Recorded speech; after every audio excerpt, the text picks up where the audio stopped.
Good morning, everybody. Everybody all set? Doug, do we have any public speakers this morning? We do. We have 4 public speakers, and they are Bill Henderson, PCAC, Felice Farber, General Contractors Association, Gene Rushinoff, Strap-Hangers Campaign, and Ryan Lynch, Tri-State Transportation Campaign. Bill Henderson.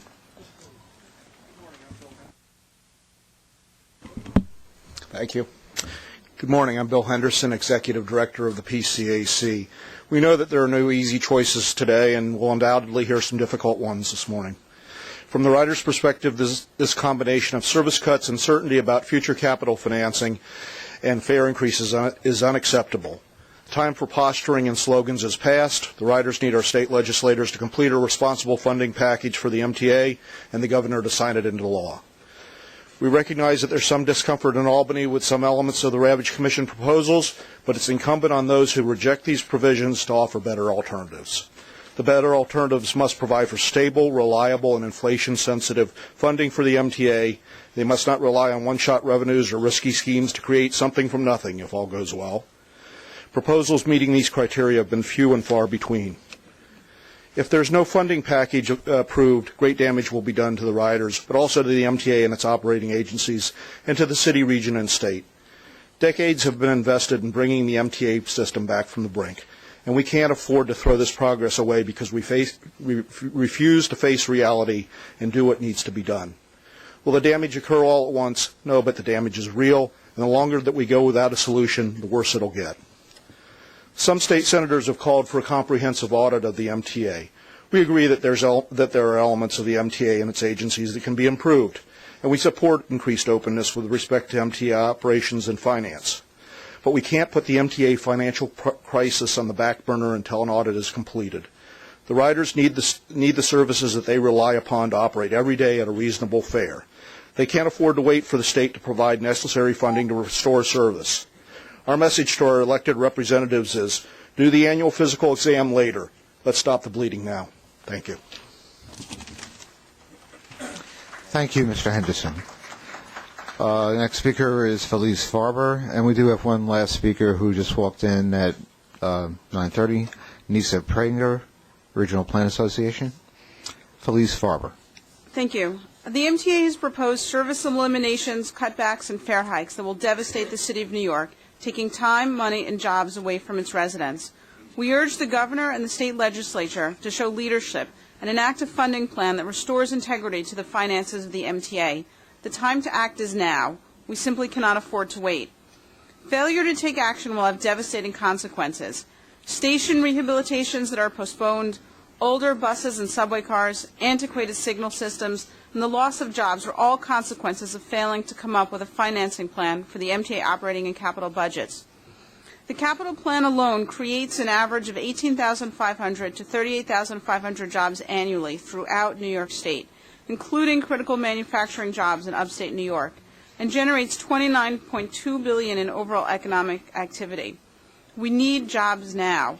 Tell Albany to keep New York working and pass a funding plan that shows real leadership, that puts people back to work, and that protects the economy, not destroys it.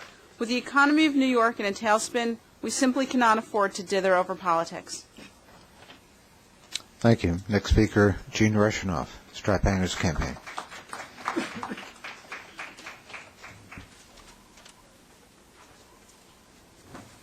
Good morning, Mr. Chairman, MTA board members, and staff.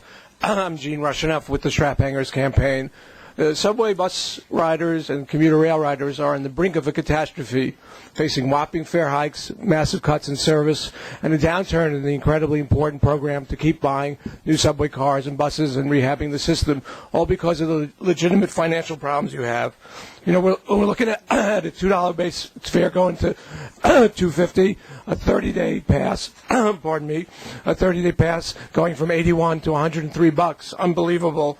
And service cuts that would eliminate shorten 5 lines on the subways and the score of bus routes, increase waiting and crowding, and eliminating scores of staff station booths. And after 25 years, a downturn in the vital program to rebuild the system. So who will come to our rescue? Well, as the protesters over there holding signs, we say to the state Senate, come and help rescue transit. So we're looking to Majority Leader Malcolm Smith, for one. If he doesn't come to the aid of the system, there's going to be incredible 14 bus routes in his district that are going to be cut. And it's worth mentioning them: the Q24, the Q30, the Q31, the Q41, the Q42, the Q56, the Q74, Q75, Q76, Q84, Q110, QM4, QM21, X28. And if that's not bad enough, there'll be crowding and longer waits on the already brutally overcrowded E&F lines in Queens. Now, there is much talk among state senators about a need for an audit for the agency. Like the PCAC, we support additional oversight, but an audit will be cold comfort to a rider crammed into an even more crowded E or F train, or who has to walk 10 blocks because their routes no longer run, all for a much higher price. What millions of riders want are solutions, not slogans. Thank you. Thank you. Our next speaker, Ryan Lynch,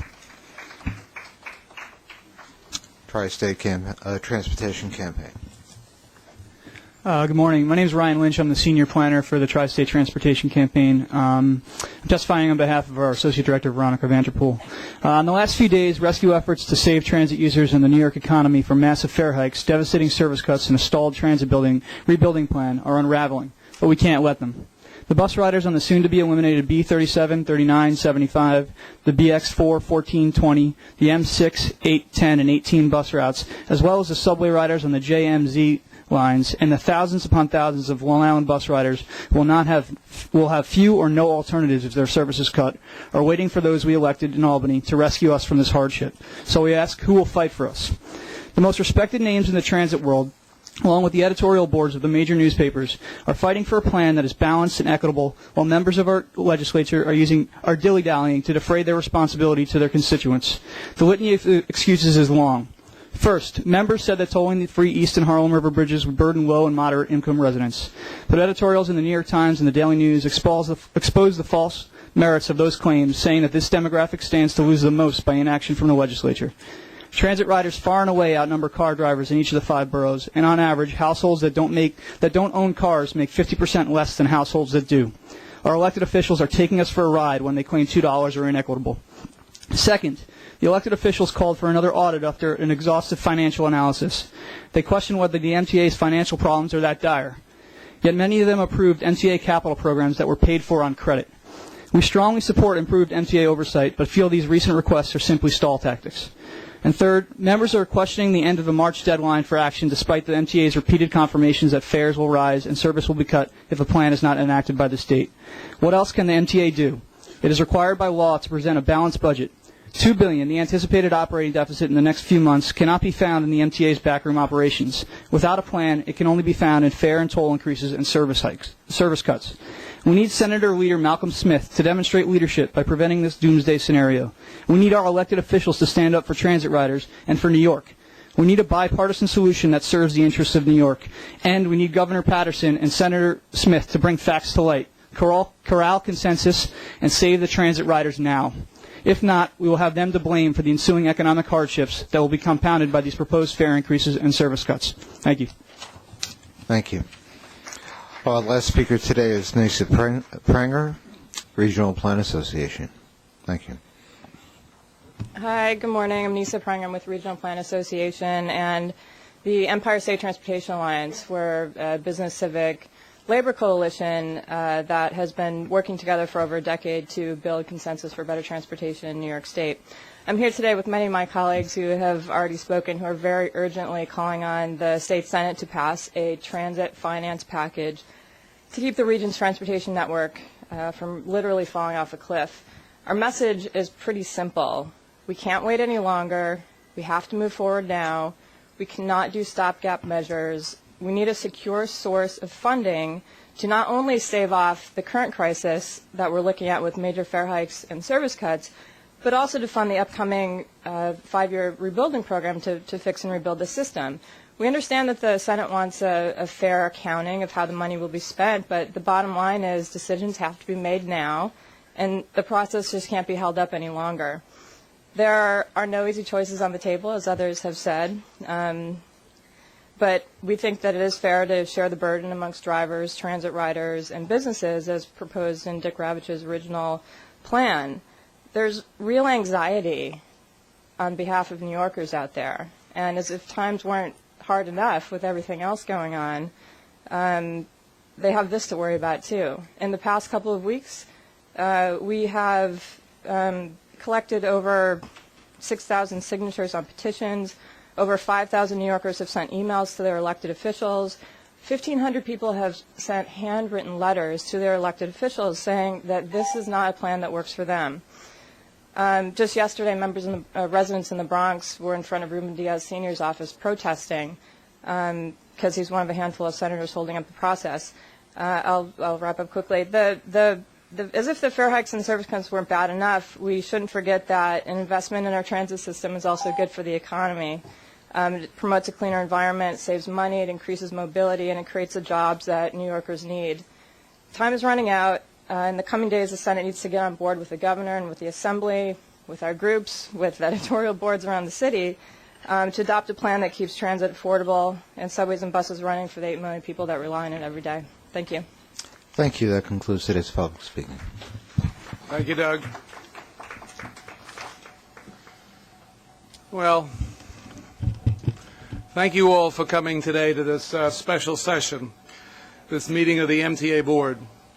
Before I turn things over to Lee and Gary, I'd like to give a brief overview of why I've called this special session. First, as we've all read in the newspapers, while negotiations are continuing, the legislature has not been able to reach an agreement on the Ravitch Commission recommendations or any other solution to the MTA's fiscal crisis. It's too soon to know what will happen, but with the March 25th board meeting rapidly approaching, it's time for the board to refocus on the difficult decisions that must be made to keep our budget in balance, which is required by law. In a moment, Gary DeLaverson will walk us through all the details of the Ravitch recommendations. You will see how this package of reoccurring revenue sources would not only eliminate the need for double-digit fare and toll increases and service cuts, but also fully fund our next 5-year capital plan to ensure that the system is adequately maintained, improved, and expanded. In short, the Ravitch plan puts us on a sound fiscal ground, not just for a year, but for the foreseeable future. Gary will then remind us of the short and long-term budget picture without these actions. As we all know, the situation is dire, and moving forward without implementing the Ravitch recommendations will have numerous implications. First, we will be forced to implement fare and toll hikes and service cuts that this board approved in December. That will mean 25 to 30% increases in the cost of getting to work, running errands, or seeing your doctor. It will mean serious and painful cuts in service, including the elimination of subway and bus lines. But our deficits are not limited to this year. They are structural. Without the reoccurring revenues of the Ravitch proposal, we will be faced with similar choices for the next year, beginning with the preliminary budget in July, and for years to come. Finally, and crucially, a future without the Ravitch recommendations will leave the upcoming 2010 and 2014 capital program with almost no local funding source. As guardians of the transit system that is the lifeblood of the region's economy, we cannot and we will not allow it to wither without critical maintenance and repairs. There have been questions raised about the urgency of our fiscal problems and whether March 25th is a firm deadline. Believe me when I say the bottom line is that if we don't act on March 25th, we will not be able to implement the fare and toll increases and service cuts in time to meet the revenue targets required by law to balance the budget. I continue to hope, I'm sure along with all of you, that Albany will act in time. But there are no assurances, and putting off our obligations would be irresponsible. And with that, Lee?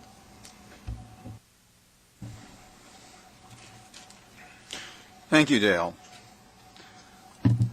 I want to again commend the board for your unprecedented engagement in this issue. From your trips to Albany to all the work you have done behind the scenes in support of this critical agency.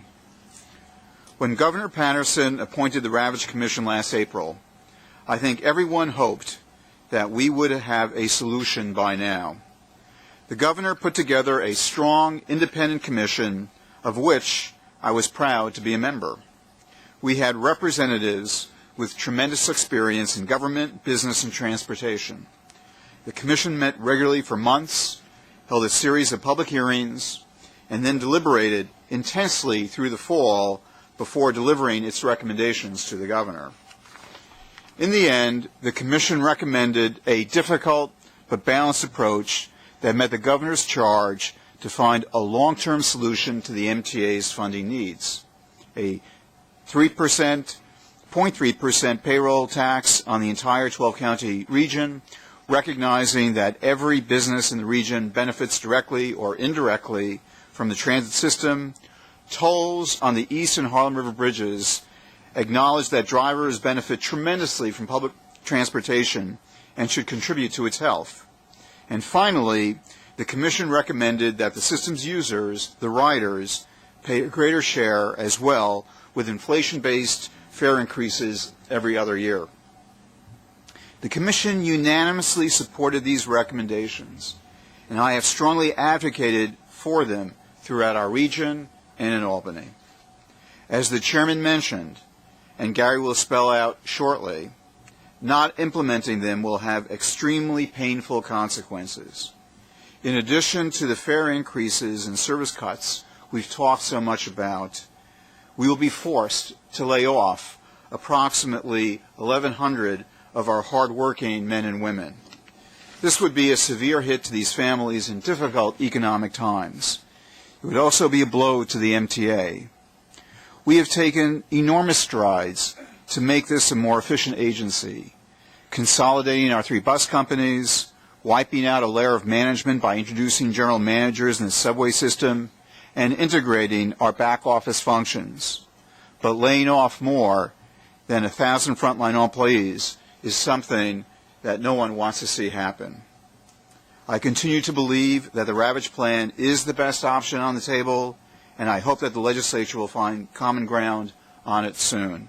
And with that, I'd like to ask Gary DeLaverson to make the presentation on the Ravage Plan and then what occurs if it is not implemented. And I want to commend Gary publicly for all of his work in Albany representing the MTA in moving this forward. Thank you, Lee, and Chairman and members. I'm going to walk through, I guess, a couple of different spreadsheets, which are going to be on the screen, but they're difficult, so you have them as handouts in front of you, and it'll probably be easier to walk through to look at the handouts as we go. And I appreciate that this will be, a little bit difficult because there's a lot of numbers, there's a lot of arithmetic, and I want to take a few minutes to sort of lay out what the significance of it is as we go forward. As Lee said, the first part of this exercise, and David, the first part of this exercise is to talk a little bit about the financial implications of the Ravage Commission, and that, by the way, unfortunately, is page 2 of your handout. Everybody knows the remarkable skill I have in presentation materials, and so in this case, page 2 will be the first thing that we start with.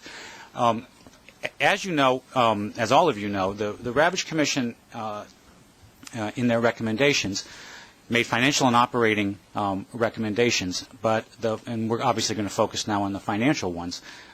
But they had a number of premises that were underneath it, and I think it's worth spending a second on them as we go into the spreadsheets.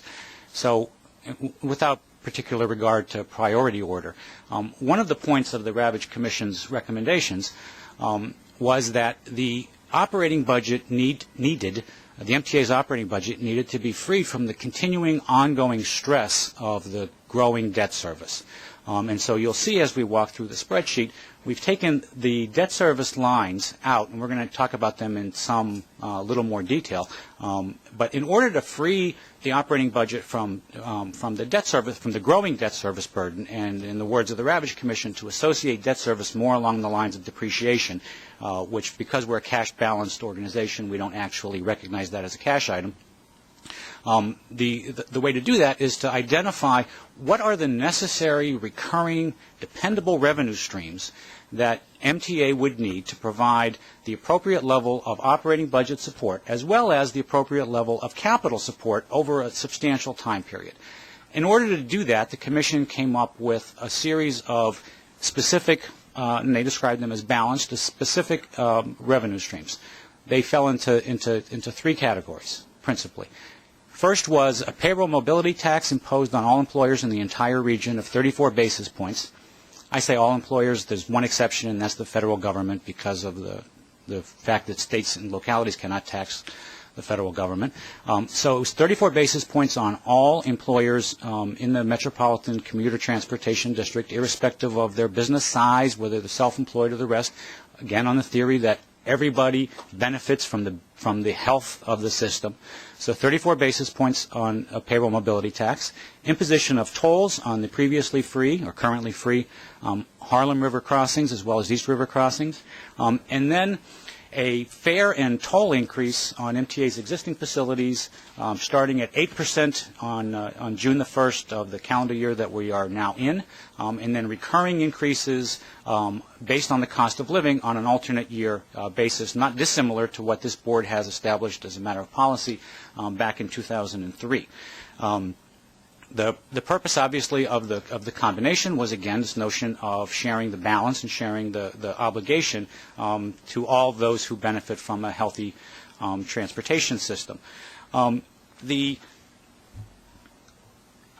a financial standpoint, the Commission also recommended a few other things. One was, and this is sort of in essence deferred from a spending standpoint, one was to eliminate any cuts to scheduled transit service that are in the adopted budget that the board approved in December. One, and two, to make a substantial investment in our bus service that we currently provide throughout the region, as well as to create lack of a better term, a container, the Regional Bus Authority, to allow for further integration over time of MTA's bus operations throughout the entire region. So those were the summary of the financial recommendations. And so let's take a second to look at this chart and sort of walk through what those implications are. Now, first I'll note for all of you, because you'll see immediately by looking at it, this extends beyond our financial plan period. As you know, our financial plan goes until 12. We've extended out a little further because, first of all, it's important to see the impact a little longer, and also it gives one a broader frame as to the implications. Ultimately the significance of the Ravage Commission being a long-term plan.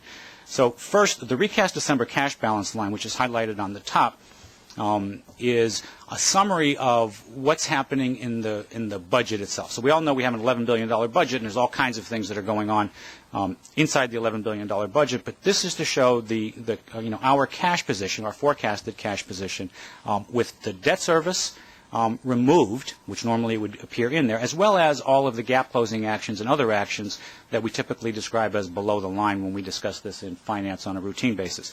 So that's your first baseline condition, and that's the top bold line. The next line, which I'm going to describe after we finish this sheet in more detail, which is page 3 in the second page of the presentation, is debt service. So just note that those are the deductions, which we'll describe in more detail in a moment. But these are debt service, so therefore they are interest and principal on additional debt that we have not yet encumbered. Financial plan actions is simply a summary line of what are probably 30 or 40 lines in the financial plan for all of the different things. So those include things like the PEG program, Business Service Center, these are mainly reductions, that's why they show as positives here, that are in the existing budget and financial plan that you adopted in December. Well, I don't think we need to spend a lot of time describing them, since we've gone through them in great detail in the past. And from the Ravage Commission standpoint, they are simply incorporated.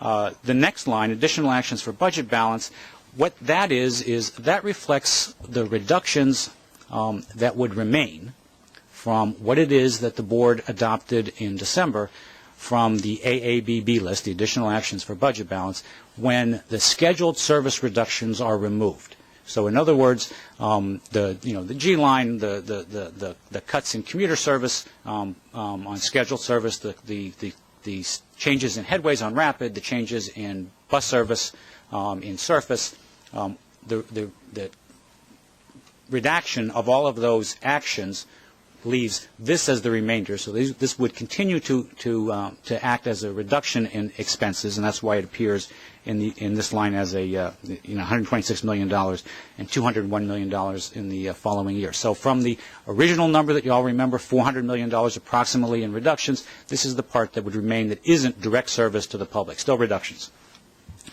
The next line, the revised fare and toll yield, is coming again out of the Ravitch Commission recommendation.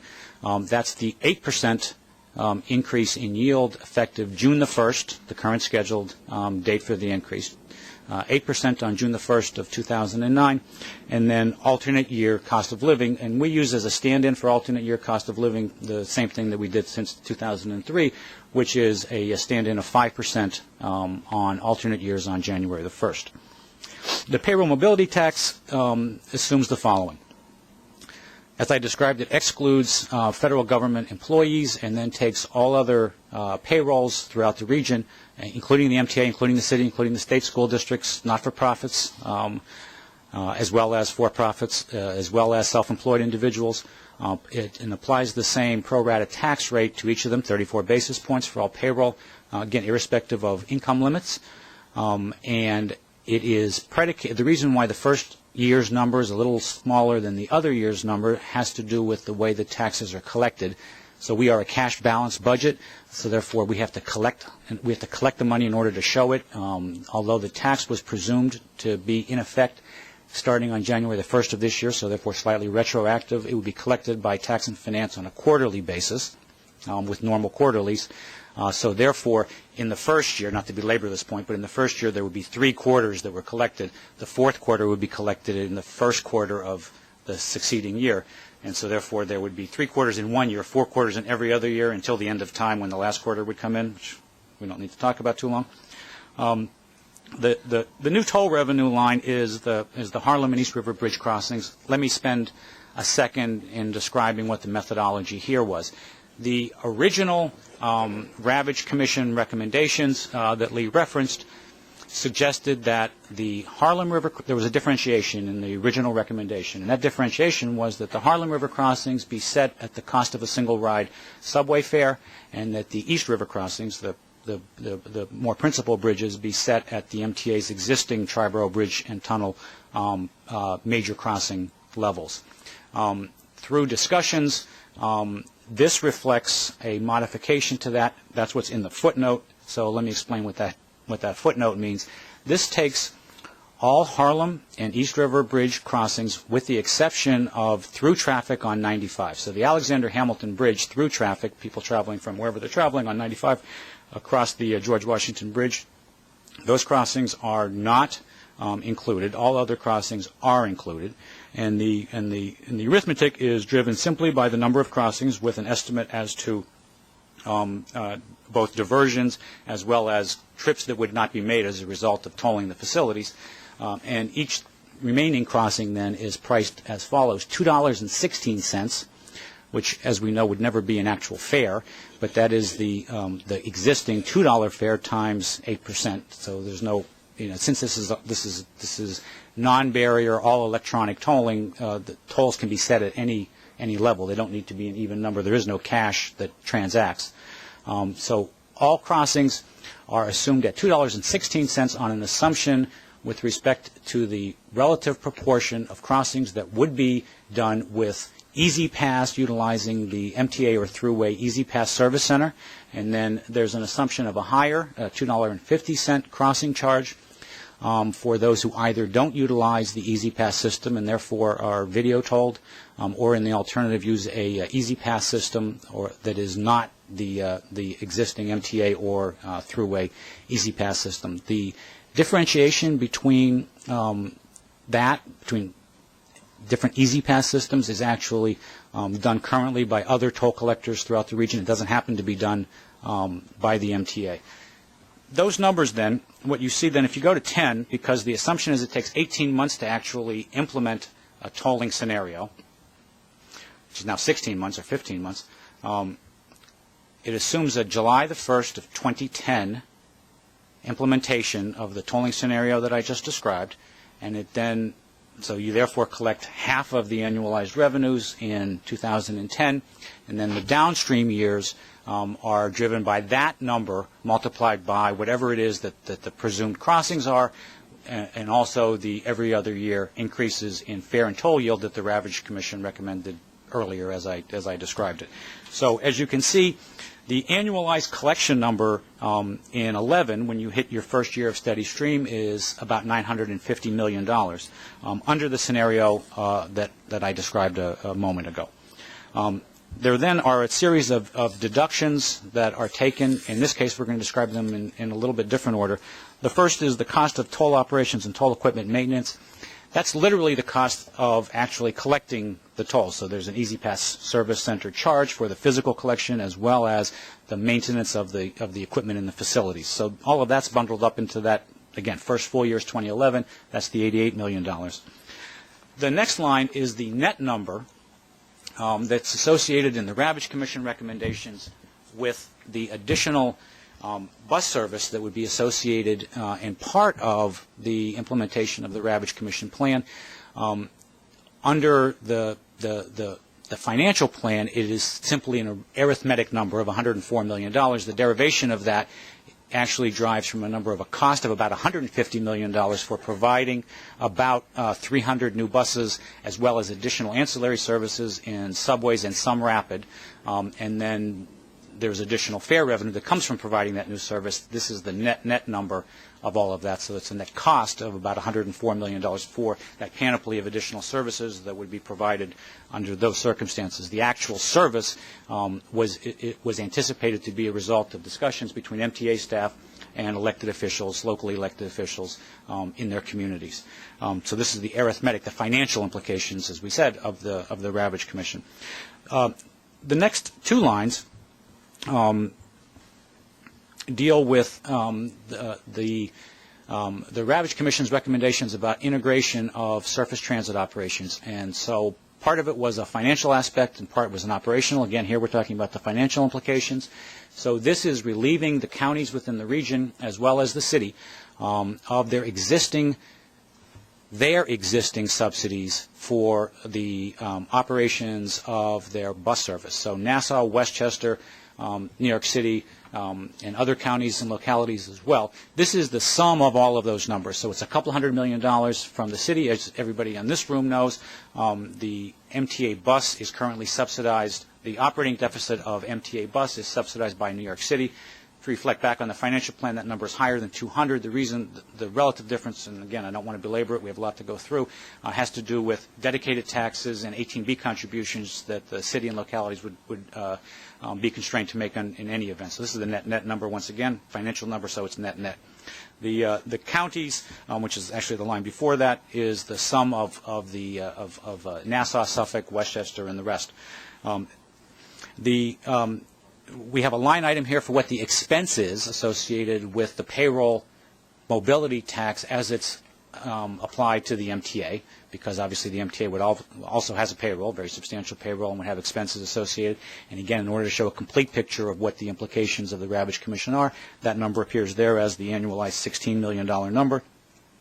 Lastly, from this vantage point, and this differs from the financial plan, there is a worsening economy reserve of about $400 million in 2009, this calendar year, and then a diminution in that number, 150 next year, 70 in the year after, as in essence, as a placeholder or a stand-in for the continuing softening in the economy from the time that the financial plan was put together. This is not to suggest that this is our estimate of what that economic conditions will yield. This is not an estimate of that. This is a reserve that, in essence, suggests that some amount of money would need to be sequestered from all of the revenues that are being raised through this comprehensive plan to deal with that situation. You then take all of those numbers that I just described and you run them out through the remainder of this more extensive financial plan time period, again, running out through 2014.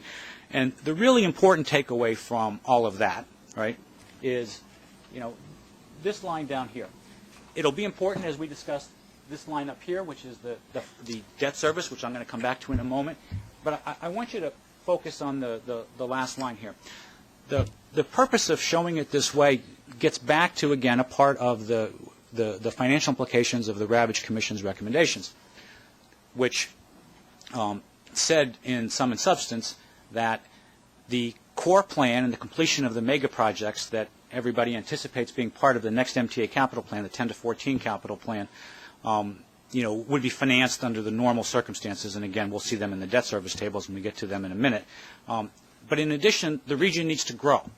Additional investments need to be made for things like continuation of further expansion of the mega project, for example, 2nd Avenue Subway, or in the alternative, bringing Metro North into Penn Station once East Side Access opens, allowing for the opening up of parts of the Bronx to commuter rail service into Midtown Manhattan, as well as things like continuation of communication-based train control that allows better throughput, more capacity for our rapid customers.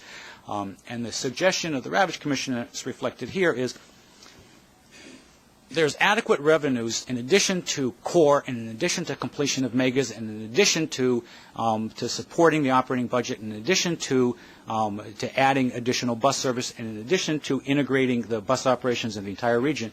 There are existing additional revenues that are available to pay for those items, but to pay for them not on a debt service stream, but rather on a pay-as-you-go capital. Right? And this was an important part of the Ravage Commission recommendation, and so I just want to take 1 second, as I just did, to highlight where it is that appears on the spreadsheet. David, can we go to the next one? The purpose of putting the debt service table out separately is because it is important and it is complicated, and so I want to take a little second on that as well, right? So this table takes apart that first line and then tells you what are the components, what are the elements of that first line. Okay, so the first, and again, this is the financial implications of the Ravage Commission recommendation. So the first is the Ravage Commission recommended that $100 million of existing debt service be placed into this recurring revenue stream. They actually described it as a lockbox and associated with something called the Capital Finance Authority. Again, we're just focusing on the financial application of this for a second. So the first $100 million of existing debt service is removed from the operating budget and placed into this new obligation. The next is, starting on January the 1st of 2009, the year we're in, what new debt service we issue, right? Debt service as a result of new borrowing that we undertake from the existing approved capital plans. Now, as we know, even though we are approaching the very end of the existing 2005 to 2009 capital plan, we continue to advance projects from earlier that continue in their spending, and so you match your issuances with when spending actually takes place as opposed to commitments, and so you have additional debt service from years ago, from commitments years ago that are continuing. So the next line, the number that starts at $82 million and in 2014 is over $500 million, is additional debt service from the existing programs that not yet reflected in what we're actually seeing in our existing expense budget, okay? Because the debt service comes into the expense budget. The next line is debt service associated with the new program. So 1 second on that. So this is a stand-in because there is no new capital plan that has been advanced. You have not approved a new capital plan to be submitted. You will be seeing something in the summer and approving something in October to submit the stand-in, which is and we took it from, it's derived from what was done with congestion pricing, but it is the size of the existing core plan increased by inflation, as well as the current estimates of the need to complete the existing mega projects. And in this case, we're describing the existing mega projects not as the number 7, but as the East Side Access and the current phase of the of 2nd Avenue Subway. So this is the local share on those two mega projects, the completion of those, as well as an inflated core program.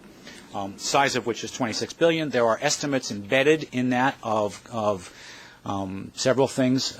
A contribution from the federal government, which is reasonable but higher than what it is that we got in the last capital program, on the assumption of a new reauthorization later this year, as well as contributions from principally from the city, and then the remainder is local. And the remainder then is debt financed, as we have debt financed in the past. The difference here is that it is supported by the dedicated revenues that I described earlier. And as you can see, that number grows to $500 million in 2014 and will continue to grow over time, just as the earlier plans continue to grow over time. The next two lines deal with the debt service that is different than what it is that we have, and it's associated with the cost of Ravage, of the Ravage Rescue Plan. So the first is when you supply the new service that we described that is associated with the $104 million in operating expense, obviously you have to purchase the equipment that is, and so that falls into a couple of categories. Principally it's buses and depots to house and maintain the buses, as well as there are some rapid cars and some additional needs, and so this is the debt service to support those items. And then the last item has to do with debt service associated with the presumption of Ravage is that the assets, the Harlem and East River bridges themselves, physically come, ownership of them, the fee of them comes to the MTA, and then MTA becomes obligated and will become obligated to the bondholders as well to maintain those assets in a state of good repair. This is an estimate, although we have not done a condition assessment, so this is our guess, based on due diligence of the city's capital plan and conversations that MTA has had with New York City. Gary, a quick question. Uh-huh. All of these figures, starting on the page before, are predicated on the Assembly-inspired $2 or thereabouts tolls on the bridges, as opposed to the original Ravage recommendations, correct? Well, not all of the figures, of course, but the ones that are associated with the tolls are, as I described them, the 216 and the 250. Scenario. And the loss, the difference between that and the $5 Ravage plan, that is carried through on all of the rest of the pages, I assume? And the repercussions thereof? Let me try to describe that in a second, if you don't mind, and I'll come back to that. Let me just finish this line. So when you sum the numbers on this table, and I'll come back to Commissioner Albert's point in a second, when you sum those numbers, then you then come to the total debt service burden as a result of that sum of all of that stuff that we just talked about. That then is the line that in the earlier chart was on the top line of the $1,288,000,000 by the time you get to 14, a number that would continue to increase. Now, Commissioner Albert asked a question about the assumptions that were underneath the tolling scenario. David, would you go back to the earlier? The effect of reducing the toll revenues, which I think is what it is that you're asking, and where does it show? The reducing revenues can impact a couple of different things, right? It can reduce spending, or it can reduce what MTA has described as sizzle, but it can reduce the pay-as-you-go capital. One could apply it, for example, to reducing bus service and deciding that we're not going to add as much bus service. One could decide that we're going to do less pay-as-you-go capital. I don't think this board, and at the end of the day, I don't need to say this, but at the end of the day, all of these decisions can only be made by the board of the MTA. There is no entity other than this entity that makes spending decisions for this system. So the determinations ultimately are made here. The assumptions are the ones that I've described.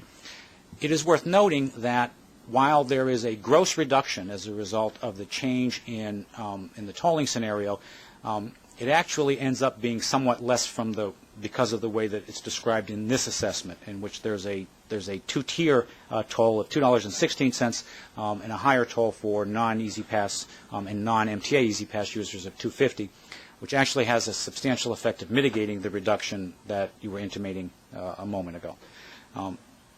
Okay. Gary, could I just add to that? What's the number?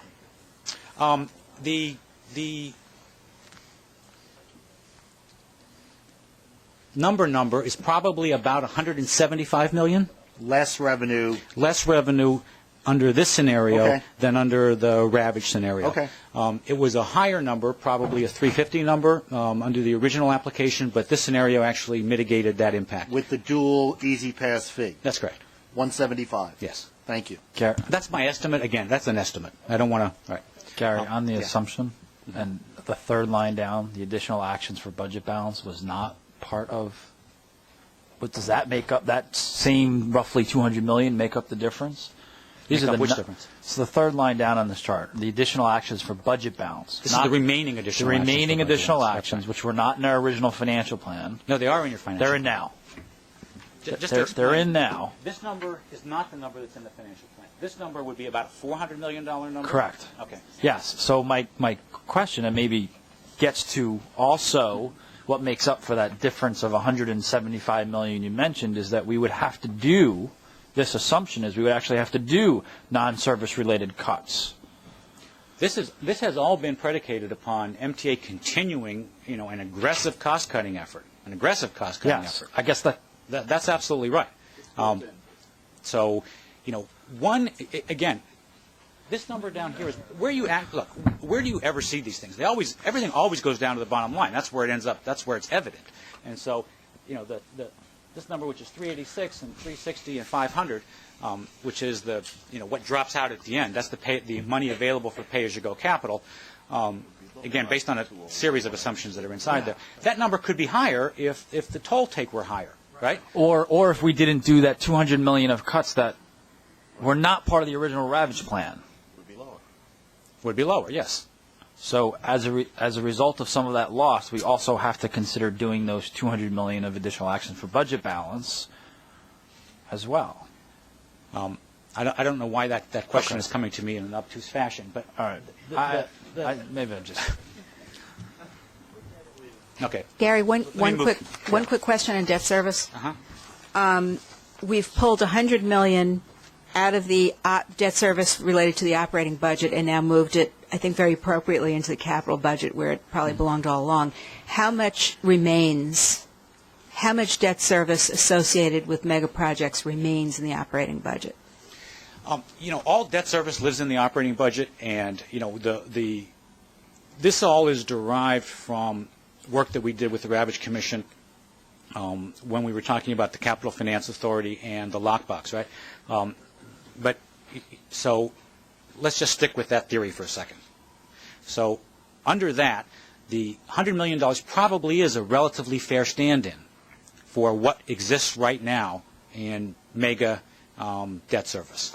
It's as you know, because you actually are all too familiar with this, the way that we finance projects is based on a cash flow basis, and so therefore it's very hard to tease out what's associated with any particular project, because if we do a $250 million issuance, as we just did, it may pay for pieces of 70 or 80 or 100 projects, and then until the next issuance, which itself will pay for 70 or 80 or 100 different projects. So it's hard to tease it all back out. What you can do is identify basically about how much you've spent out of local share and about what is that as a debt service proxy, and the 100 is my estimate of the debt service proxy. Okay. All right. Just to further numb you,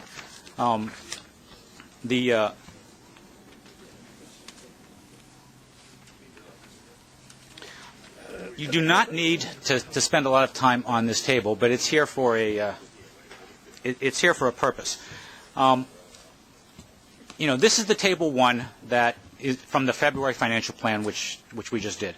We're now going to come back and segue from Ravage back into the situation that we are dealing with collectively, and ultimately you are dealing with now with respect to the existing budget and financial plan. So this is table 1 out of the February financial plan. Table 1 is the overall reflection of our consolidated condition, which incorporates the actions that you voted, some of which you have not yet taken, but that you voted in the December adoption. So rather than look at all of these numbers, just understand that's what the document is. But just go again, let's go to the bottom line. And so in 2009, you see that that there's a $49 million cash surplus, and in 2010, there's a $300 million cash deficit. Just take a second to remember what those numbers reflect. So the $49 million cash surplus is what we, in December, estimated would be left after what?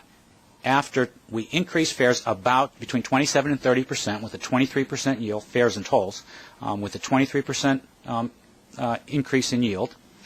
After we reduced about $400 million on an annual basis in additional reductions above the 1.5, above all the other stuff that we've been talking about for the last 6 months. So an additional of which 200 and some million is specifically dedicated, specifically associated with scheduled service to the public after we do that. And, you know, also without regard to what changes there have been in economic conditions since December. We talked about this, and we do talk about this in finance. I'll just refresh everybody's recollection. Our real estate proceeds are already about $70 million below budget for just the first couple of months of this year. And as we described in finance, we have, you know, a substantial level of concern about that. We have a substantial level of concern about state-dedicated tax receipts. We are not reforecasting. The purpose of today is not to reforecast or talk about, you know, how long will that last or what will it mean. We'll continue to brief in finance prior to making any reforecast. But the important takeaway here, and let me just focus on it a second. David, can you get the bottom line to show? That's good. If the bottom line showed on the, but yeah, right. There is no bottom line.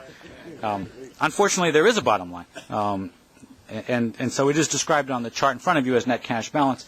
So again, so the $49 million is what is left after the fare increases, service cuts, and the remainder are implemented and implemented on time.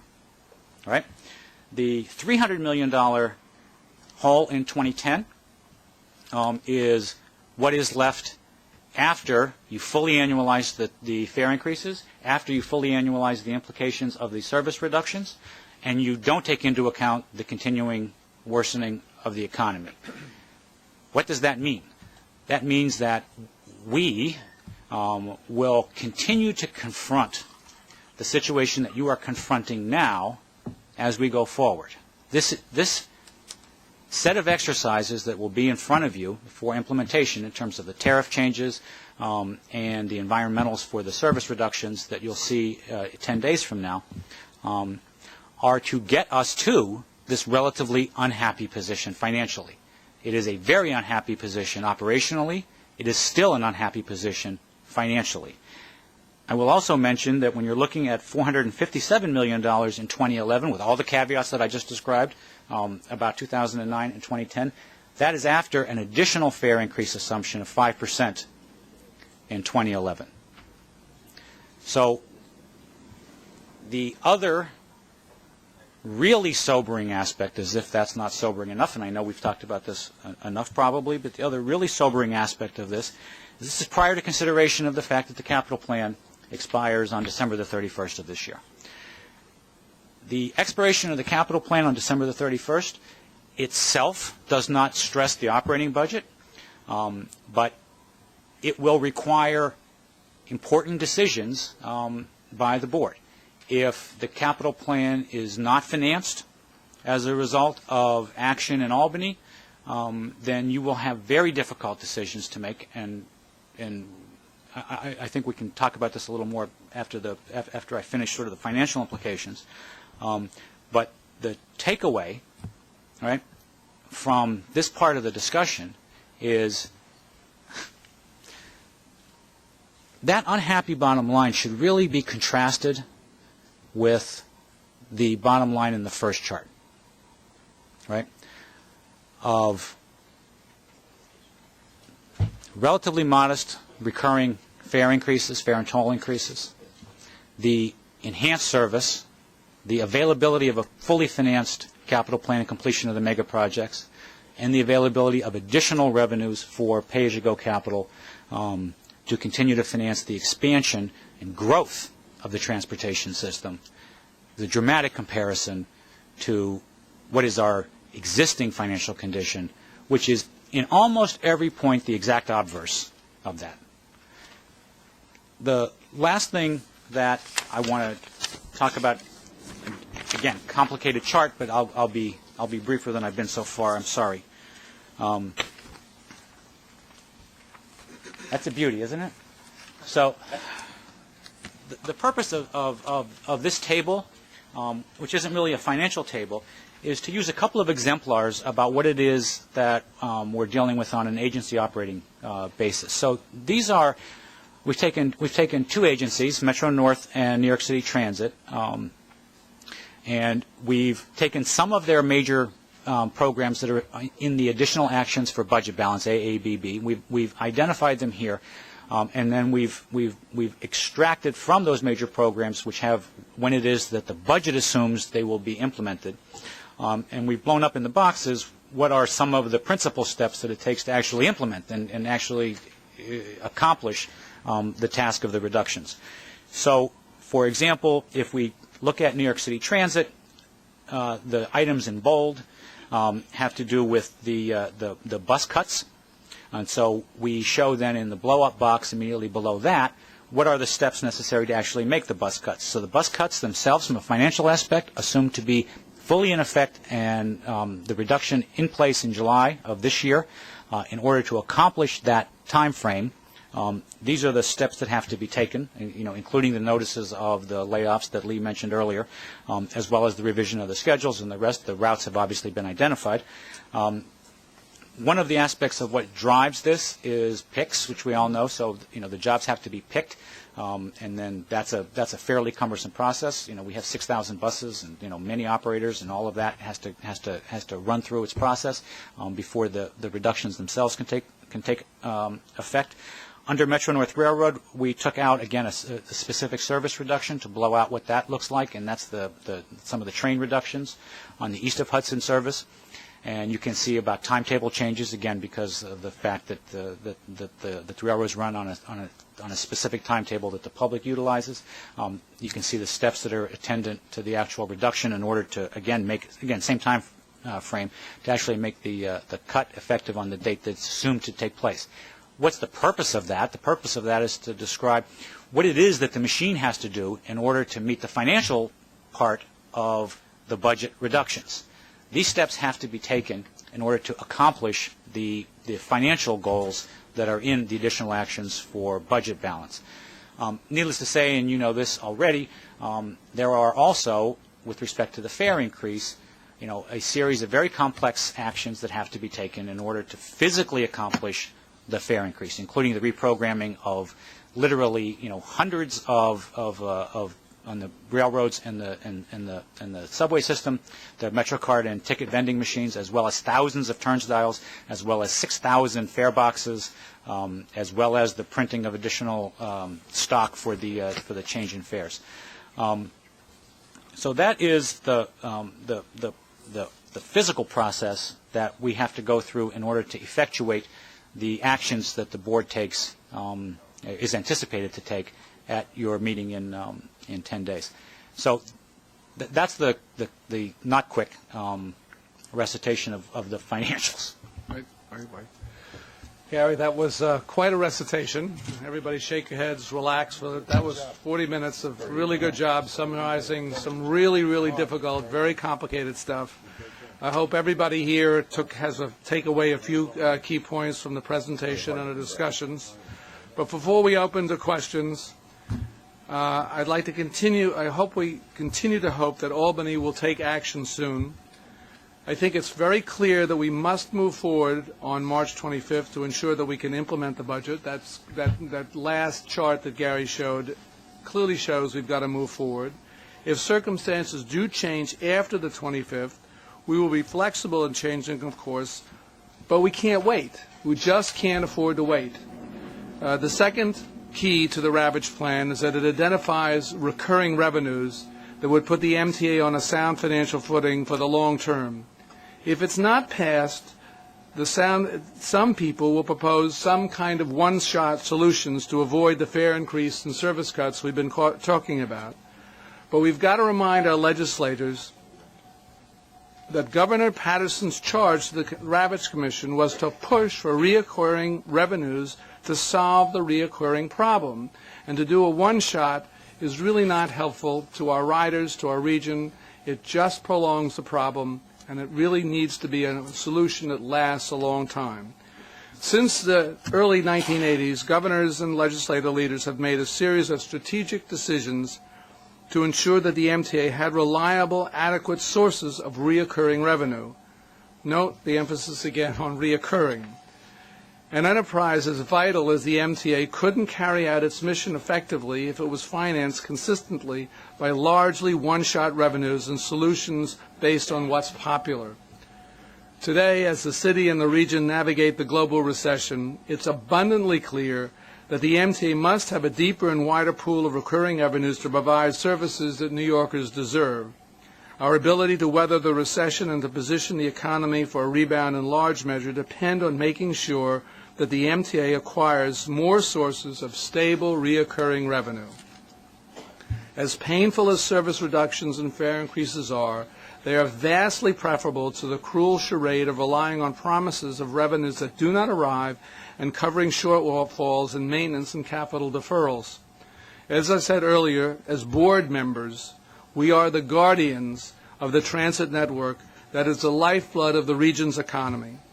We will be following developments over the next days and weeks closely and will act on March 25th if another solution has not been found. Most importantly, we will do everything in our power to guarantee that the system does not fall in disrepair. Our region has made the mistake before, and it's taken decades to recover, and we can't make that mistake again.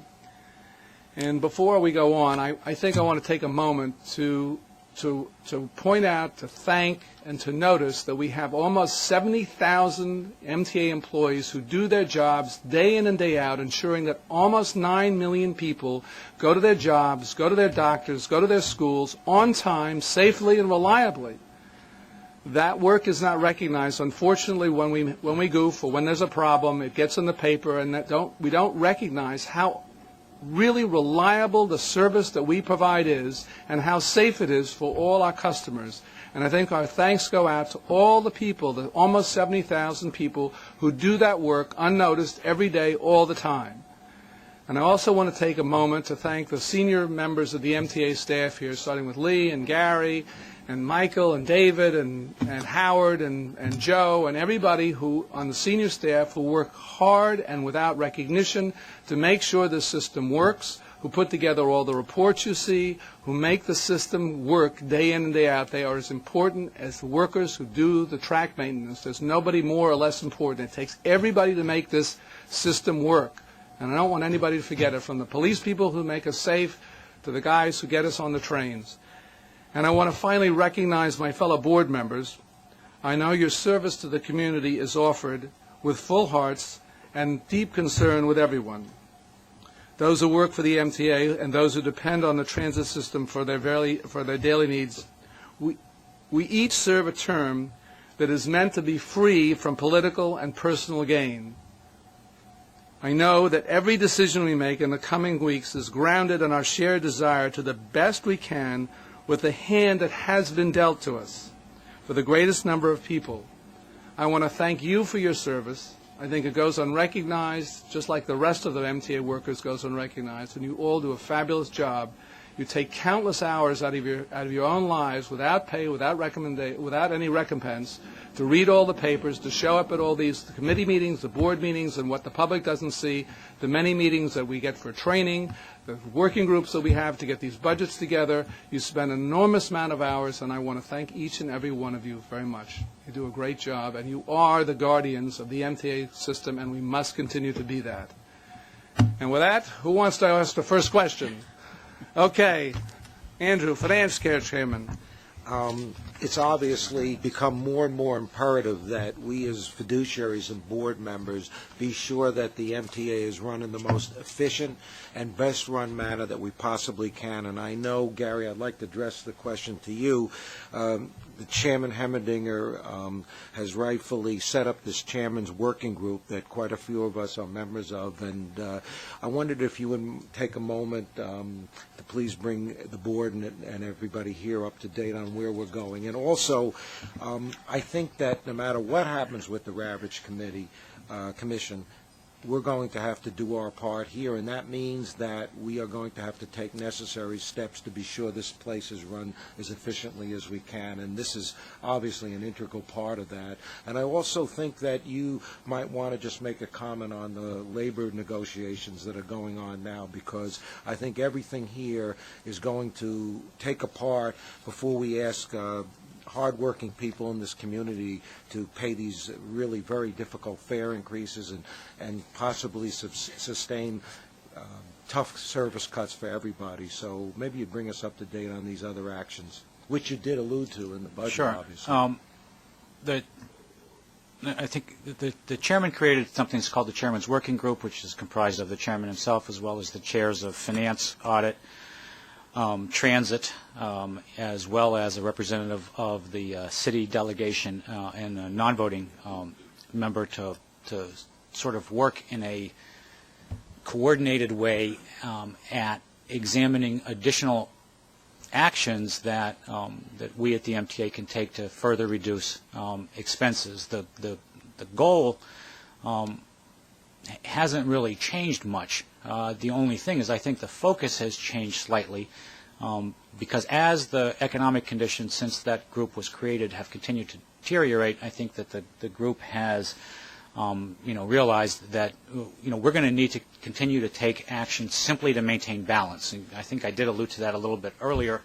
And so it is, not only is it not academic, but it's probably going to be critical in terms of maintaining our balance, in terms of trying to avoid to the maximum extent practicable, mid-year actions. In terms of the thrust of the discussions, the group itself has met on, many occasions, heard from senior agency management, agency presidents, and has begun, I would say, I don't mean to characterize it, but has, I would say, focused principally in areas of consolidation where duplication can be eliminated, as well as in some areas like procurement, particularly at your insistence, Chairman Salt, to look at efficiencies that can be garnered from additional procurement savings.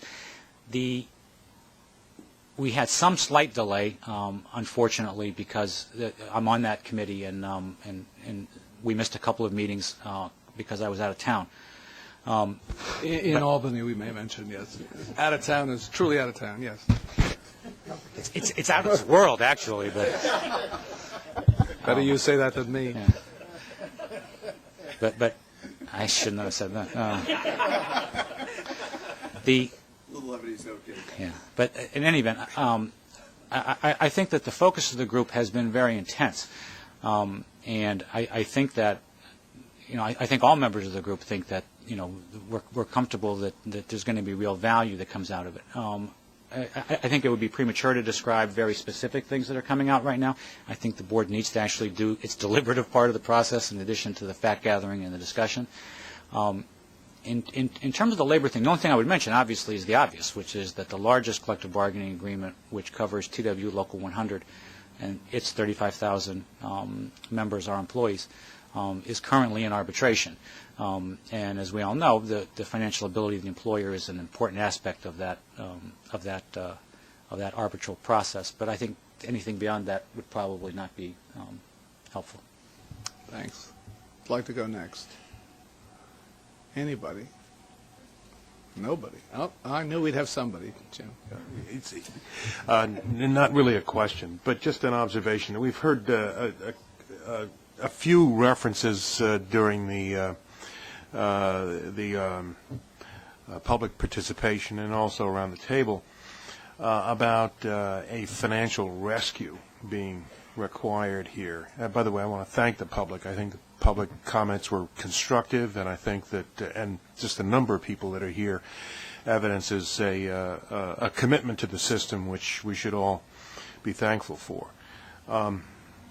in any case, getting back to the issue of a financial rescue, I think it characterizes what's at stake here inappropriately, because this is not, to use the current example of some of the anomalies and problems that have occurred in the financial area around the country. This is not a case of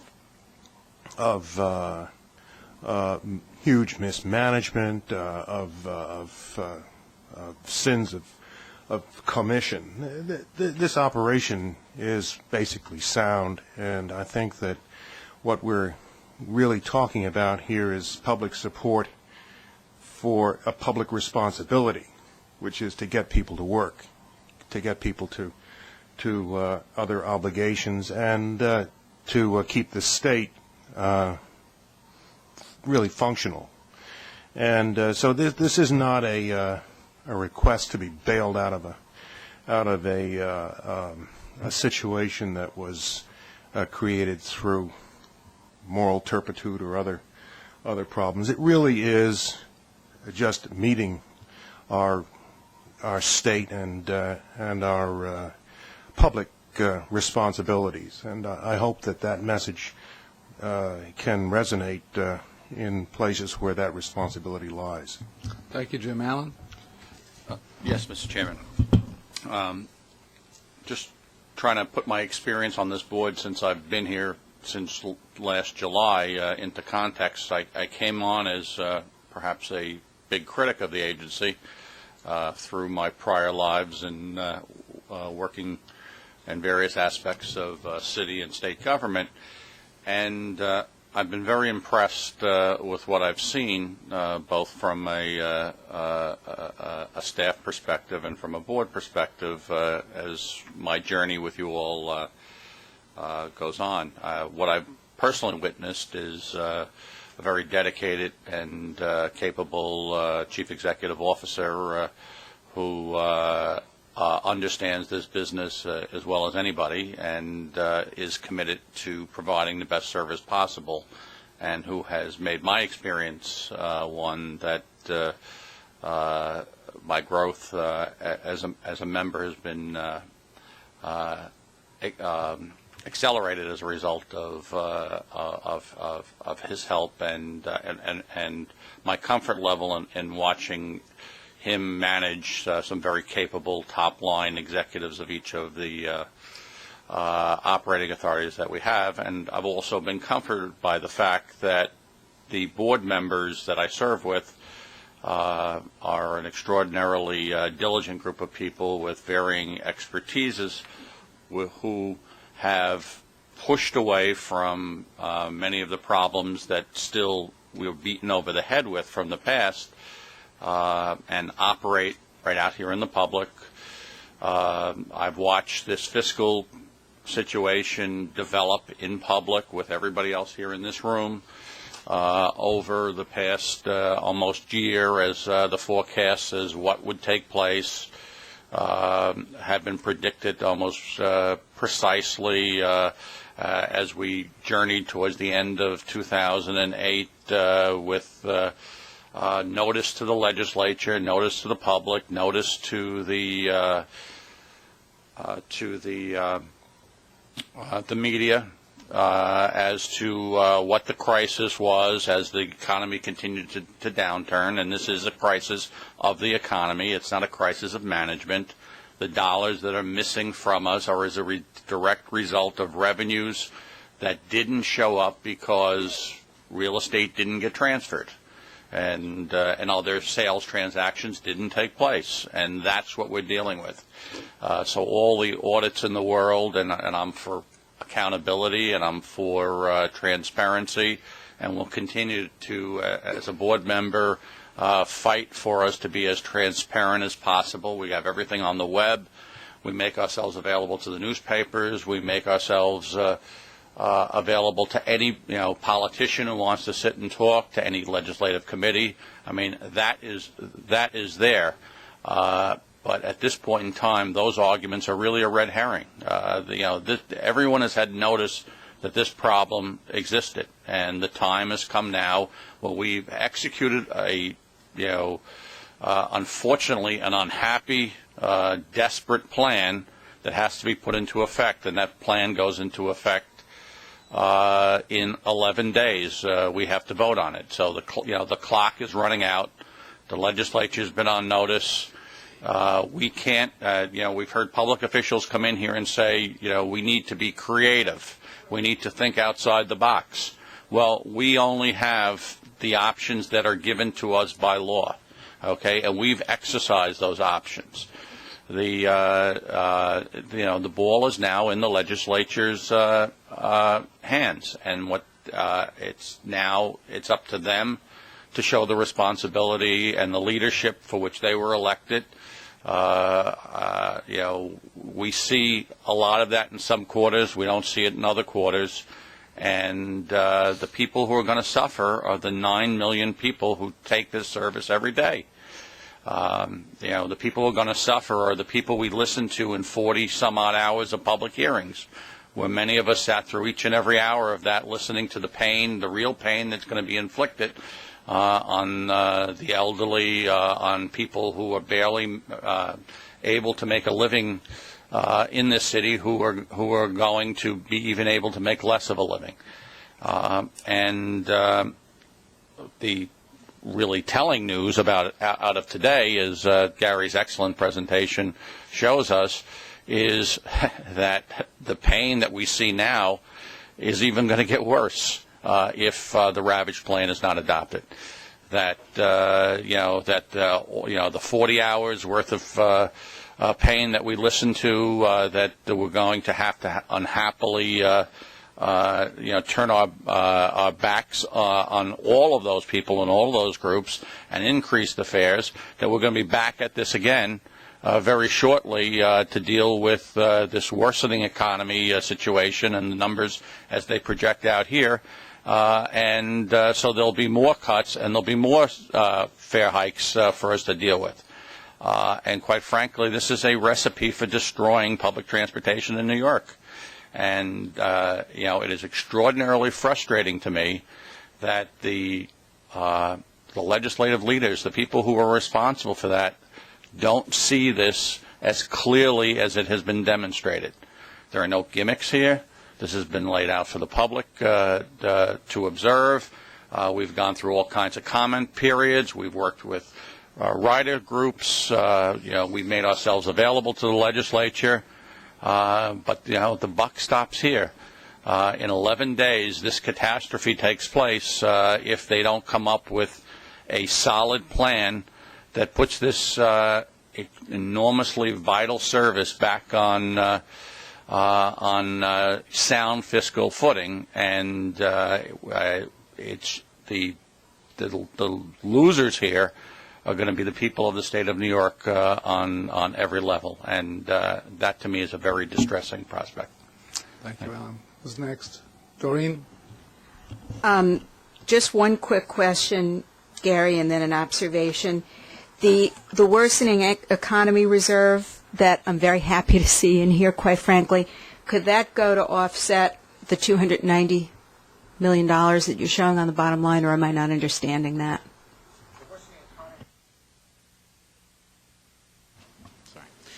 The worsening economy reserve is in Ravage. It's not in the financial plan. Okay. Right. If we got Ravage, that would be available to stave off a portion of what could be coming if the economy worsens. Okay. An observation. I think all of us that went up to Albany were happy about some of the conversations we had with people and very discouraged by others. One thing that I found very discouraging is the perpetuation of this mythology that two sets of books. This agency's never had two sets of books. We have a cash and accrual basis of accounting that every governmental agency uses, and I think there's confusion about that. But I think two sets of books was a very catchy phrase that stuck in the public mind, and it was voiced by someone who is, we know, had to leave office because of ethical lapses. The second thing that I think was also discouraging is a lack of understanding that transit is a money-losing proposition. I don't think anyone could find a transit system anywhere in the world that doesn't operate with deficits. It's not because Lee and his team aren't doing a stellar job. They are. It's because, by its nature, transit is highly capital and highly labor-intensive. It creates deficits, not because anyone at this agency is doing anything wrong or because we need a lot more oversight in our fiscal dealings. We're extremely transparent, but we're also extremely complex. And I think we need to probably do a stepped-up job of explaining those complexities to the public. So some of this mythology, I hope, over time could be beaten back because it's inaccurate. Thank you. Who would like to go next? Norman? Mr. Chairman, I'd first like to thank you for your comments about how the board gives hours and hours of their time and how they're free from political influence, so I guess I won't be back after my appointment is up. True, man. I still stand firmly. This is a bad time to be hitting the public with all of these increases. It's just not the right time. There are people out there who are losing their homes, being laid off as we speak. There are people out there who don't have anything to eat. And now we're talking about the Ravitch report. We're talking about raising the fares. It just cannot be done at this time. Let me also say that I believe that if we stand fast, Albany will do what's necessary and put up the money. Because it's ultimately the state and the city's responsibility to keep their employees and these public people going back and forth.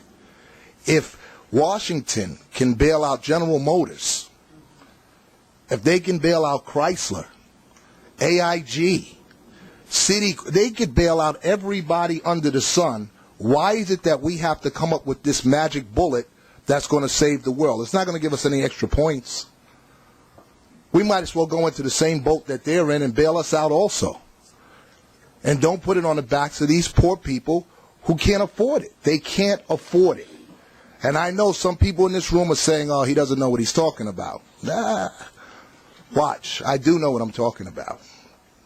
There are people out there that are suffering every day. Then, even after we do that, we're still going to eliminate bus routes. We're still going to cut services. That doesn't make any sense. You're asking me to vote for an increase, and I'm still going to take something from you at the end of the day. That doesn't make any sense. So, whether I'm here after 2010 or whether I'm not, I'm saying firmly right now we got to find another way to do this. Let Albany do what they're supposed to do and put it on the backs of those who stood up every single time we had a public meeting and shouted, let us help you, let us help you, let us help you. So now let them help us. And let Washington help us. And let the city help us. And let everybody else help us. Because I certainly cannot sit here and support an increase to the men and women that are losing their jobs throughout this city and state and support a toll to go from the Bronx to Harlem. And when that goes into effect at $2.16 the first time, it'll be $9.90 in the next 10 years. It will never go away. It will only go up. We will only make people prisoners in their own boroughs, and I will not vote for that. Nothing against Lee does a great job. Gary, you're a mathematical genius. But at the end of the day, it is what it is. I can't ride that horse. Thank you. Okay. Who would like to go next? Down there. Thank you, Dale. The question really comes down to one question. What priority does our state and federal governments provide in the scheme of things for the mass transit rider? Because in the end, that's really what this question comes down to. Where is mass transit and the rider in the list of priorities that government has to fashion. For the past 40 years, it's been the position of the state of New York that the riders should pay a portion of the fare, because as Doreen clearly points out, all transit is deficit related. If we wanted the rider to pay the real cost of the fare, what it costs us, it would be about $4.50. And I can't even imagine what the Long Island Railroad commuter would have to pay. It would probably have to be $400 to $500 a month. The state legislature and the government of this state for the last 40 years has decided that was not going to happen. And so over the last 40 years, starting with the consolidation of the MTA and the Tribal Bridge and the Tunnel Authority, which of course helps subsidize the mass transit rider, the state legislature and the governor, over the past 40 years, Republicans and Democrats, have provided the MTA with a series of revenues necessary to subsidize all of the mass transit fares and to help us provide additional maintenance and capital programs for our system. The question now is that relationship going to continue? That's really what it comes down to. The federal government, unfortunately, last month said to the mass transit rider, no, we have no responsibility for what your fare is going to be. So in a $787 billion stimulus package, in which lots of people got lots of things, the mass transit rider, not only in New York, but around the country, for the subsidy of their fare, got zero. That's what the federal government said to the riders of this system, and said basically to the state, you figure it out. We're not going to give you any money. In fact, we're going to give you money for mass transit that we're going to specifically prohibit you from using for operating. It's right in the stimulus plan. The language is right there. So that leaves it back to Albany and Albany's relationship to this authority. What is their priority going to be? And that's really what the question comes down to, and I leave it to the Republicans and Democrats. One thing that unfortunately has happened in the last couple of months is that mass transit has gone from being a bipartisan issue to being a partisan issue. And that is very unfortunate. In all the years I worked in Albany and in all the years since, the relationship of the commuter to its state government has been a bipartisan issue. Both parties, all of the region, in fact, some people outside of the region, have stepped up and said, we understand that the rider cannot pay the full cost of the fare, and we're going to make it as little as possible so that it does not impact negatively just all the people that Norman has been talking about and millions of others. Now, unfortunately, through a confluence of events, some of which we may like and some of which we might not like, it has become a partisan issue. And that is very unfortunate, because mass transit, its riders, and all the lines that only Andrew can remember are not Republican or Democratic issues. They are regional issues. And everybody in the region has a responsibility to help us solve it. Or say to the MTA and to all of us, we can't solve it for you, you solve it for yourself. And unfortunately on March 25th, we may have to do that in a series of decisions that we do not want to take, but may have to because everybody else may abdicate their responsibility. The only good thing about today is that it's only March 13th. Because Friday, March 13th. We'll leave it at that. But it's not March 25th. And that's right. Knowing Albany the way I do, a deadline is not only necessary, it's more than necessary. And so we can only hope that in some time in the next 2 weeks before our meeting on the 25th. Albany, the collective Albany, and by the collective Albany, I just don't mean the legislative leaders and the governor. I mean all 212 members who are there, who look at this authority and say to themselves, what are going to be the negative repercussions if we do not help? That's the question that each of them have to ask themselves, and that's the question we relate to and await an answer from. Thank you, Jim. Jim, your turn. Unfortunately, I certainly can't agree with Commissioner Seabrook. I mean, I've been with the Tin Cup to Albany for 15 years, and they've told us just ask. And we've gone through this scenario. I don't have the confidence that you do, that they'll be there when we need them, because they haven't been there when we needed them for the last 15 years. I do agree with you that the people that suffer are our riders, because what's in our hands, there's only two ways that we can control this. Number one, we can increase fares or drastically cut service. And in either case, the victims are our riders. We have to make that choice. Thank you.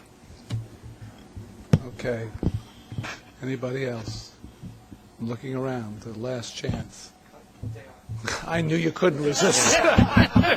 I mean, I'm going to be very brief. Briefer than Jim, which isn't easy. Metro North ran 98. No, I'm just kidding. New York has 2/3 of all the transit users in the country. When did our state start caring less about our riders than people in Illinois, Massachusetts, California, Florida, Pennsylvania? I mean, these are systems that are not planning the drastic cuts that we are.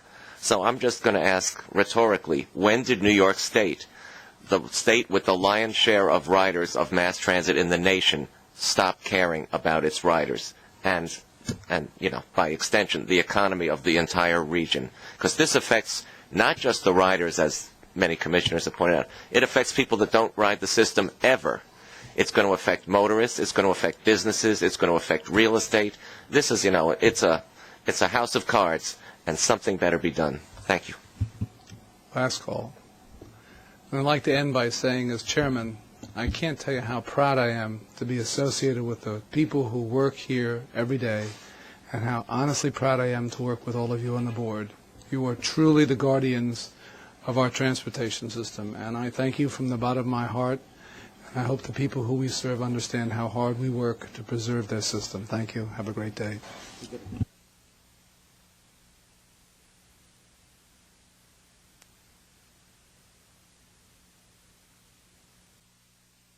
Are we ready, guys? Okay, let's go. Let's go. Who wants to go first? Jeremy. I want to get a little bit better sense. Yeah, let us so we can hear you. What may be coming in terms of future service cuts. If you don't have a capital plan at the end of this year, aren't there? Pardon? Can't hear. Aren't there certain elements in that you're going to have to take out of operating to do capital type maintenance and repair work? I mean, doesn't this mean that the system itself is in some ways going to shrink in terms of the services you're going to call? Ask the question a little bit. I guess we don't want to be confused with the answer. It's kind of a mixed question. I mean, aren't you looking at further service cuts into the future in terms of scaling back the amount of service that you do if you don't have a capital program? Because you have to take money out of your operating budget to do what you would have been doing through the capital program. We're dealing with the problem right now. I think it's complicated enough to deal with what we have to deal with today, and we're not dealing with that question yet. Let us get through this next several weeks, and then we'll be in a better position to start dealing with that question. But, let me also say that I think you are correct to say that we have a ways to go till we have the capital budget. But the absence of funding for the capital budget is something that is of great concern to us now. As the chairman just said, as we approach the end of the year, if we don't have the funding for a capital program, It will certainly have significant impacts on our operating budget. In addition to that, I think it's important to point out that the only difference between not having a capital budget and these service reductions is that eventually the diminution of the capital program is going to have the same effect on the public, perhaps worse, in terms of impacts on service. Because in case of when your capital plan starts going, the impacts are unpredictable. At least when you do service cuts, they're extremely painful, but they're predictable. So yes, there are significant implications from a financial standpoint, and that is the case.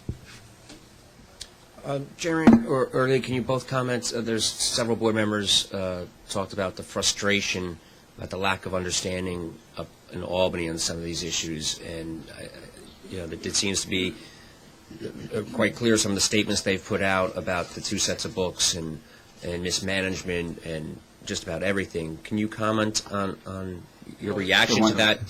First, and I'll... I think, first of all, there's a court case, an appellate court case, that ruled that we don't keep two sets of books. If you want to ask Jim Hendley, he'll give you the particular case. So I think we've gone to court. We've proven, at least to one court, we don't have two sets of books. I think from what you heard, nobody on the board feels we keep two sets of books. We try very hard to be as clear, to be as open as we possibly can. If somebody came up with an idea of how we could do it better, we're perfectly willing to listen. The last thing we want to do is try to confuse anybody. It's a difficult enough system to understand, and as I think as the board member said, we all understand how difficult it is, and we all spend a great deal of time trying to understand it, and I think some people in Albany don't take the time necessary to really understand it. Politicians have a lot of issues in front of them, and sometimes they just don't have their staff or the time to do it. I think this is the moment when I hope everybody in Albany does that. We are complicated, but we are transparent, and we are available to answer any question that anybody has as quickly as possible. We are not trying to be obstructive. If anything else, we're trying to create the slippery tracks that we can get these people on to get our problem solved. And our problem is their problem. If this doesn't get solved, the blowback to the legislator is going to be enormous. When their people don't have service, when they have to wait longer for their trains, or when they don't come, it's the legislator who's going to get the call.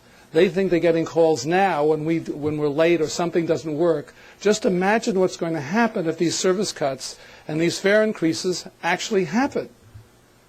I mean, the blowback is going to be extraordinary, and my bet is if they don't do it now, they'll be back here later. Let me also add to that in regards to the issues of transparency and information.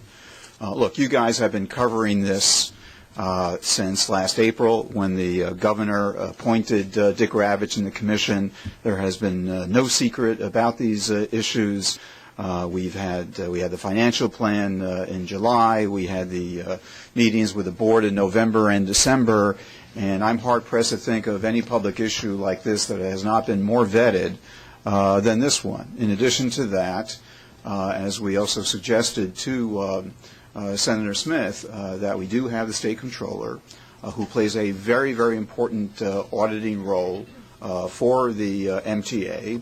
And they have spoken to those issues over the last year and a half in terms of whether our math is right or wrong, and so forth. And so I think the answer to that is extremely clear. And one last point. You all heard how well Gary can describe financial matters and how much time he takes to understand them so he can describe them to those of us who aren't financial geniuses and understand them. He was up in Albany for days available to anybody in the legislature who wanted to ask him a question. And he's still available to anybody in the legislature who wants to ask a question. His job is to answer those, so there's no more issue anymore about us being transparent or any number that anybody wants explained to them so that they can understand them. That's our job. We are here and available, and no one can say that we don't do the best and don't put it out in any way anybody wants it. Poor Gary was stuck up there for days. And again, as... Poor Gary. He's up there for days. He's still standing, but he's a little weak. And all this stuff is on our website. Next. How long? Thank you. If the legislature gives you a firm commitment that they could do something, but they can't by March 25th, how long could you hold off service cuts, fare hikes? If you look at what Gary prepared, you can see how complicated it is to put in a service cut or a fare hike.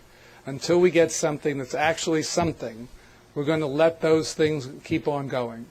And when we get help, we will then take whatever steps we can to replace or pull back what we've done. But if it goes on too long, we just can't. Think how many machines we have to reset.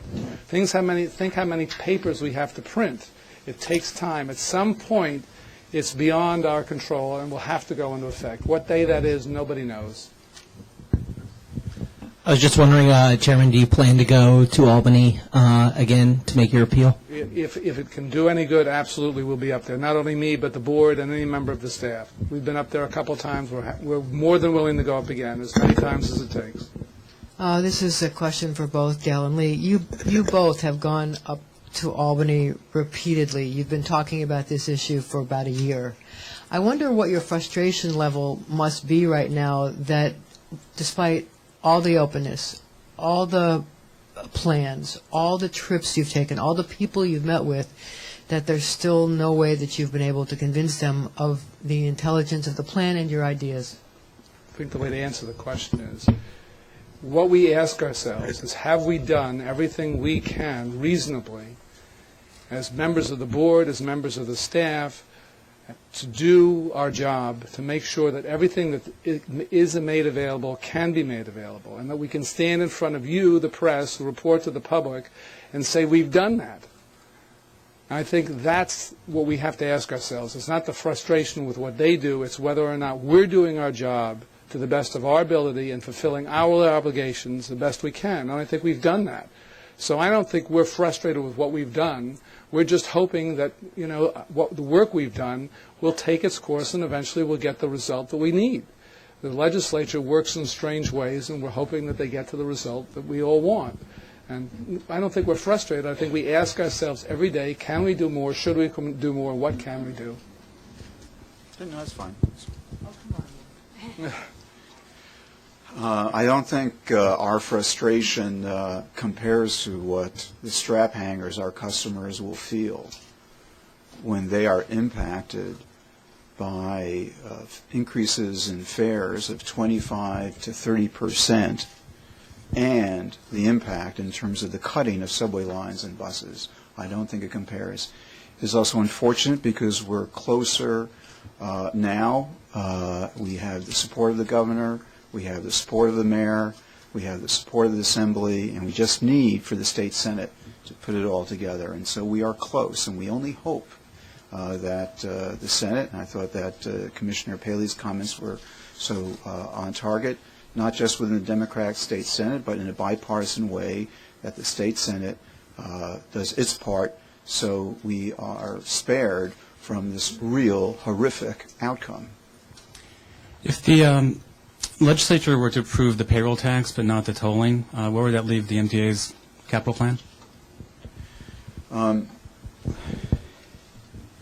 The reality is, and it was touched on during the presentation and the board discussions as well, that we have needs both on the operating side and the capital side. Willie Newman's question was right on that point, and so if we do get an allocation, it is important to emphasize, I know Dick Ravitch emphasized this in his comments yesterday, and again we want to acknowledge the extraordinary efforts of Dick, that there are significant impacts on the capital budget, on the operating budget we have to deal with, and as Dick pointed out, that we'll be back here again next year looking at deficit that will probably be even greater, and so it will be very, very problematic. So if we get an allocation, we will have to look at not just fares and service reductions, but also the needs on the capital side as well. If I were a legislator, I wouldn't want to have to come back and face this problem again with you guys around. Rich Lamb, CBS. I guess it's not hard to understand why it's hard to build enthusiasm among legislators to vote to put a toll on currently free East River bridges. But are you optimistic that in the end that they will do this, that it will happen, or do you think you're going to have to implement this doomsday plan? Mr. Chairman. I think what we have to do is be ready to do what has to be done. I don't think it's our job to be optimistic or pessimistic. Our job is to do what we need to do to preserve the system. I mean, I wasn't kidding when I said the board is the guardian of the system, and it's our job to keep it around for future generations, and we will do whatever's necessary. And if that means we pass what we said we're going to pass, we're going to do it. You heard the board. They're on board on this. Nobody should doubt. That was part of why we wanted to do this today, is to show you all that the board is ready to do what we said it's going to do on the 25th. And whether we're optimistic or pessimistic, that's a personal opinion, and I don't think that's important. Thank you. I just want to ask, was the purpose of today to jolt insanity to coming around? I don't think it was to jolt anybody. I think it was to make sure that the public understands what the issues are. We spent a lot of time, I think, going over the Ravage plan, so it's clearly explained, so that you all as the press can ask any questions you want, so you can explain it to the public. We went over what it is that will happen if the Ravage plan isn't put forward, so that, again, people would understand and you would explain it. We're just laying out what we're going to do in 2 weeks. What we normally do in our board procedures is not do what we did today. We do what we're supposed to do, is pass the expenditures and all the things that boards of MTAs do. Today was to make sure that you and we understood what was coming. Jolting the legislature, that's not our job. Our job is to inform the public and protect the system and make sure everybody understands what's coming.